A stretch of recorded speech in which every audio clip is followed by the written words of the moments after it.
கோவை அரசினர் தொழிற்பயிற்சி மையத்தில் புதிய தொழில் பிரிவுகளுக்கு சேர்க்கைக்கான விண்ணப்பங்கள் வரவேற்கப்படுகின்றன.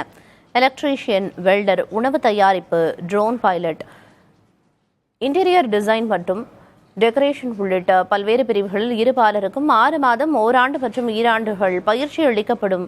தொழிற்பிரிவுகளிலும் உள்ள காலியிடங்களை பூர்த்தி செய்திட சேர்க்கை நடைபெறவுள்ளது. டாடா இண்டஸ்ட்ரி 4.0 திட்டத்தின் கீழ் புதிய தொழிற்பிரிவுகளுக்கும் விண்ணப்பங்கள் வரவேற்கப்படுவதாக கோவை அரசினர் தொழிற்பயிற்சி மையம் தெரிவித்துள்ளது. தொழில் பிரிவுகளை பொறுத்து 8ஆம் வகுப்பு அல்லது 10ஆம் வகுப்பு தேர்ச்சி பெற்றிருக்க வேண்டும்.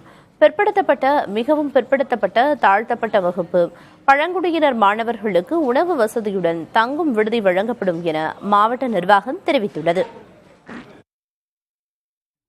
எங்களோட ஐடியில் 24 தொழிற்பிரிவுகள் இருக்கு. மொத்தம் 896 இருக்கைகள், அதாவது சீட்ஸ் 896 சீட்ஸ் இருக்கு.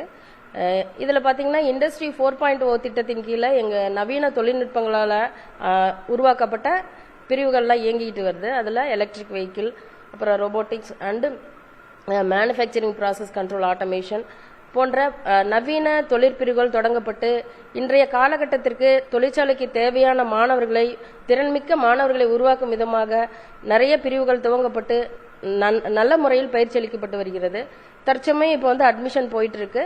அதனால எல்லா மக்களும் இந்த வேலைவாய்ப்பை உறுதி செய்து கொள்ளும் பொருட்டும், வாழ்க்கையில் முன்னேறும் பொருட்டும் எங்கள் ஐடியில் சேர்ந்து படிக்க அன்போடு கேட்டுக்கொள்கிறேன்.